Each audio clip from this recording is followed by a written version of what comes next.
Alright, Joe, welcome back to the channel, and today we'll be doing a comparison between the LEGO 20th Anniversary Slave 1 and comparing that to the original version 1 of the Republic Bricks Slave 1. So, just going to go over 7 categories here real quick, being basic info, piece quality, the design quality, the aesthetic quality, the minifigure quality, the house favorite, and accuracy. So, jumping into that first one, which is the basic info. So it started off with the Lego in here, and this model has 1,007 pieces in it, and for as of the writing of the scripts, it costs $250 for a new one in box, and averaged about $210 for a used one. And looking at the Republic Bricks one, it had 924 pieces, was designed by Dave's Customs, and when it was selling from Republic Bricks, it retailed for $280.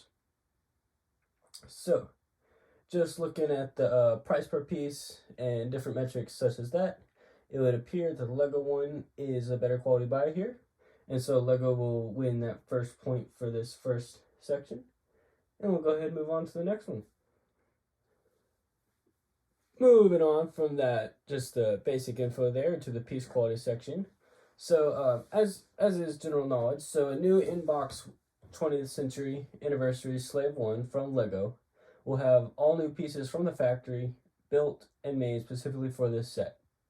In comparison to the Republic Bricks one, which is from the secondhand market, as far as pieces are concerned, and it can have anywhere from new pieces to older pieces. And in some cases, either damaged, scratched, or otherwise imperfect pieces. So, and that ties a little bit back to just controlling the supply, which LEGO does, so they can actually build and manufacture their own bricks, compared to someone like Republic Bricks, who will have to get them on the aftermarket. As of now, they do not have a direct buy from LEGO line that they do. They just have to buy it from secondary sellers on the market, and so that is how Republic Bricks has to acquire most, if not all, of their pieces. And so, due to that fact, they do not and cannot offer the same quality as LEGO as far as piece condition. So, once again, this section will go to LEGO, putting it at a 2-0 in LEGO's favor. Moving on to the design aspect. Next up, we have the design review. And so, as far as quality of it, there are a few little differences, but the LEGO one is based on a Technic frame with a brick overlay for the outer casing and the part you see, as well as the Republic Bricks one. And if that were the only similarity, I'd say good job to Republic Bricks for having one that is done very well. One thing that does stick out though is, I'll go ahead and show it real quick. So, on this LEGO model here, you can lift it up and see that it has these 2 spring-loaded shooters. And the mechanism to fire said shooters is via these red buttons right here. You just press them down and it fires a shot. Now, if you take and you look at the Republic Bricks one, you can see that it does not have those spring-loaded shooters. But we flip it around, it does have those buttons.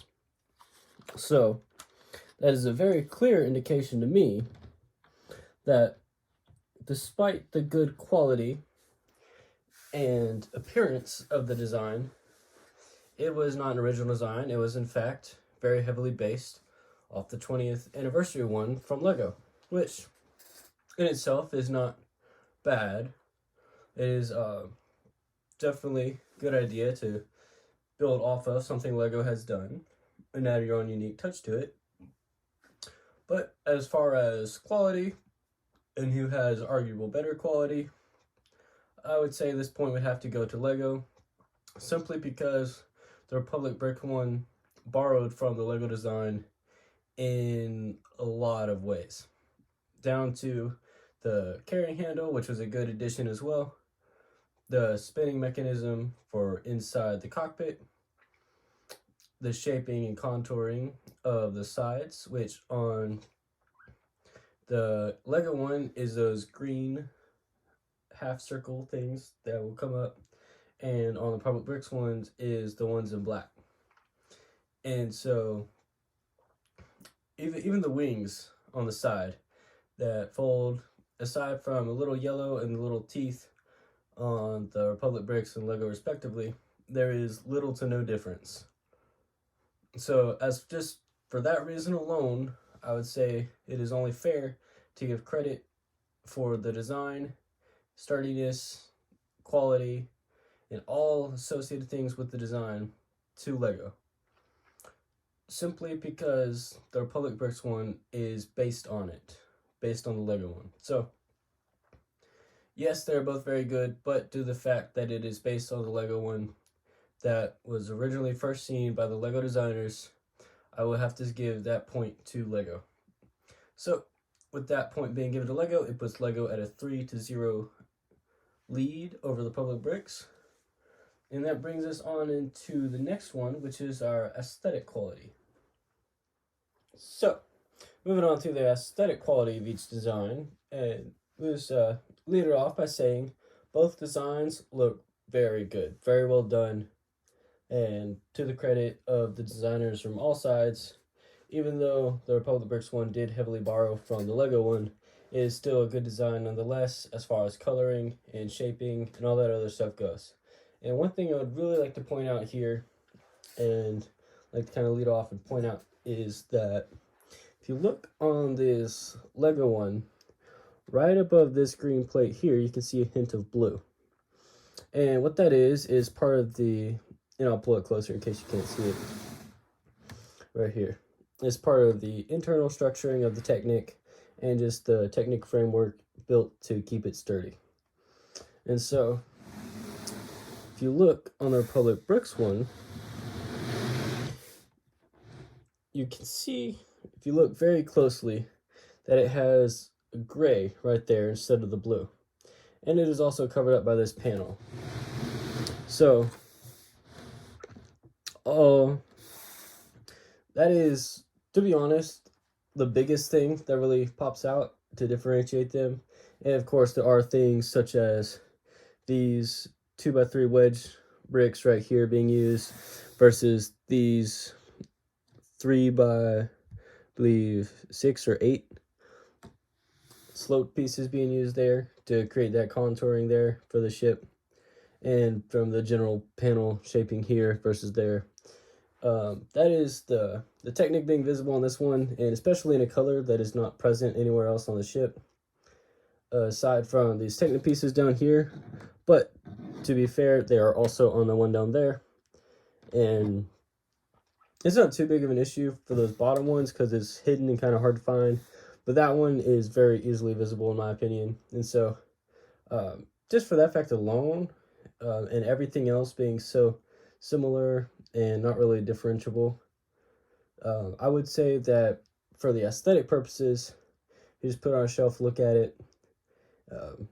The biggest thing you'll notice if you look at it as far as difference or kind of unpleasant to the eye per se would be the blue on the Lego 20th anniversary one. So because of that, I do give this credit to Republic Bricks for winning this category. So just to recap, that puts it at 3 Lego, 1 Republic Bricks. On to the next category, which is minifigures. So, as far as in terms of minifigures, we do, we could mention real quick that the Lego one came with 5 minifigures. Those 5 minifigures being the 20th anniversary Leia, the Han figure, the Zuckuss figure, Forlom, and Boba Fett. Whereas our Public Brick set did not come with any minifigures. So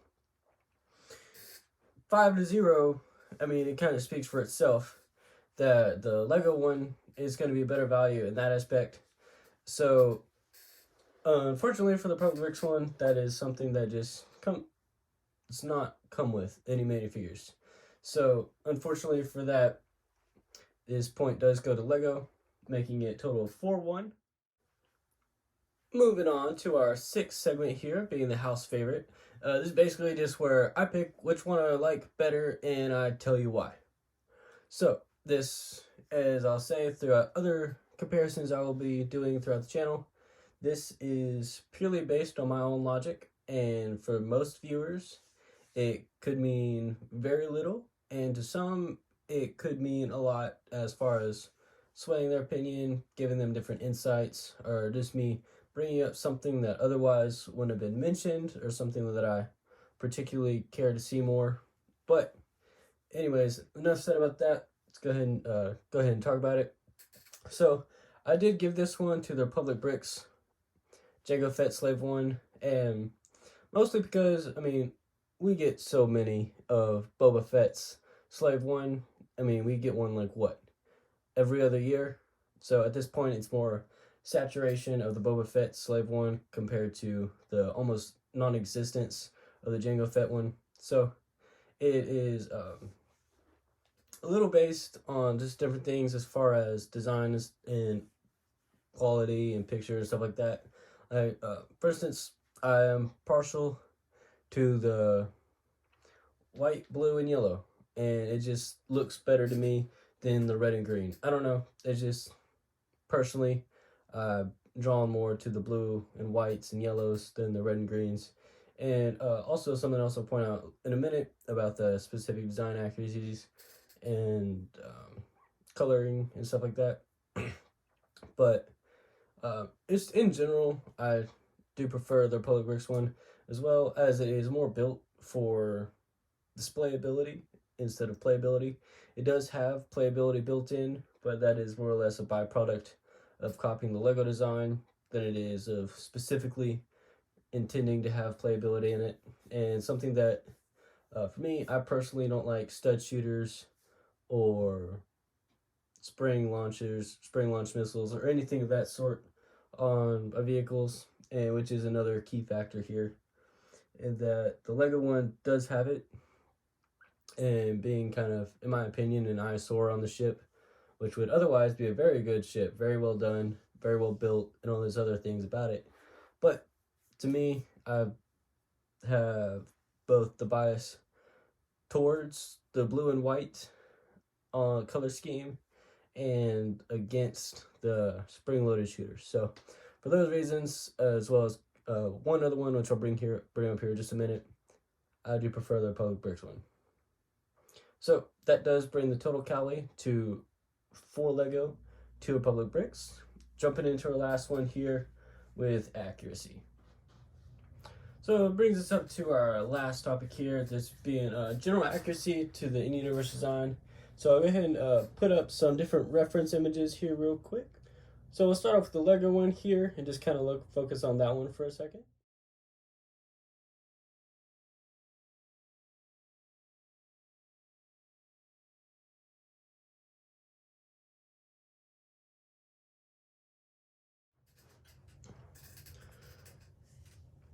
So in general, the Lego one is done very well. There's one thing I'd really like to point out here, and that is along this central area right here, the top up here.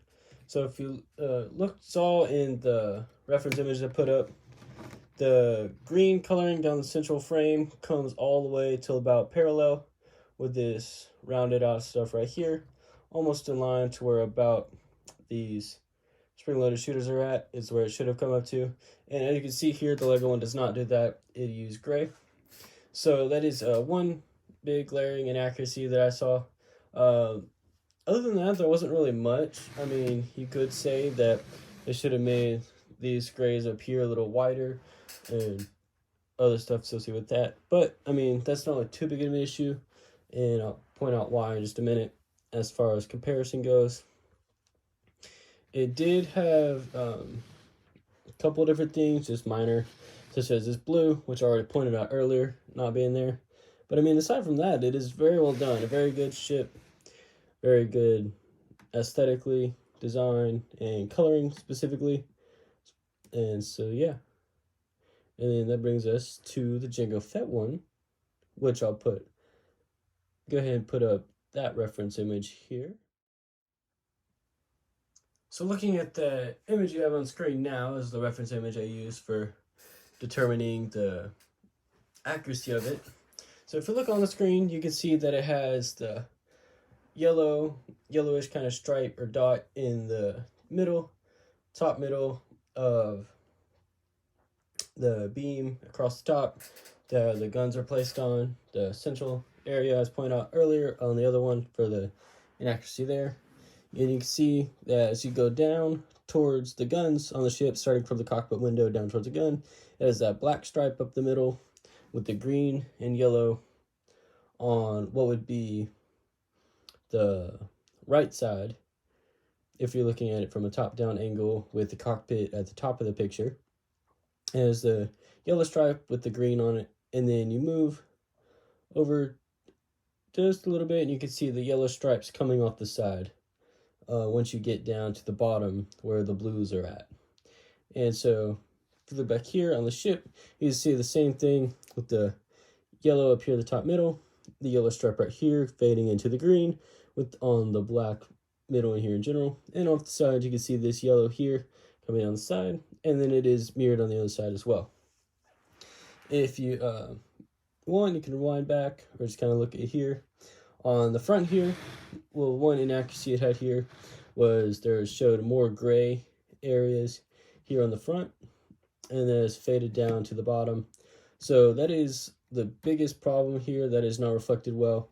The only reason I'm not gonna dock them anything for it is the Lego one had the same problem, and the only difference is that Lego had the stickers to remedy it. So assuming I got the same stickers and stuff for this one that you would have used on the Lego one, that would not have been an issue here, as well as these little grill areas on the sides of the wings. So I'm not going to discredit Republic Bricks for anything of that, being that for the parts that they had without using stickers, they did a very good representation, did it very accurately, compared to the Lego one that had on this part of their model, they had the inaccuracy there. So I'm not gonna fault Republic Bricks for not having the stickers yet, but that is still technically an inaccuracy that needed to be pointed out and referenced on the front here with the grays.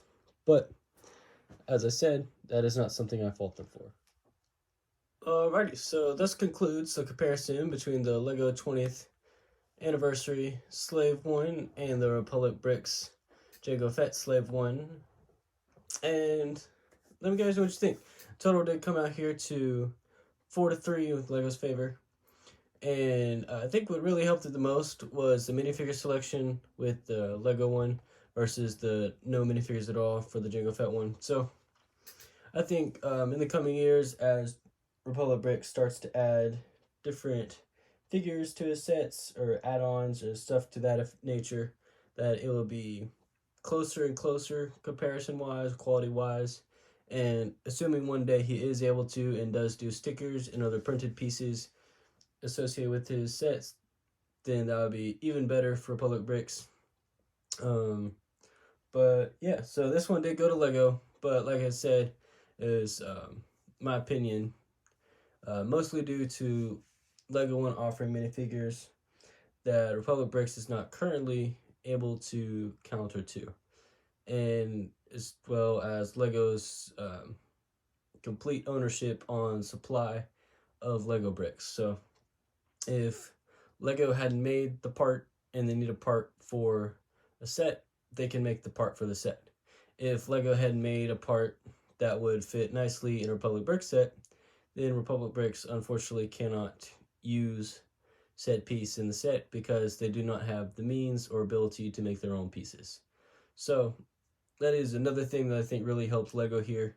There's but like I said, as that gap closes, it will lead more and more in favor of Republic Bricks and the quality that he is able to offer through these sets and through different things like that. So I do think that as time goes on, we'll see more and more where Republic Bricks sets outclass Lego sets. So that is my opinion on it. It's my thoughts and final thoughts there. If you like the video, don't forget to like, comment, and share with your friends.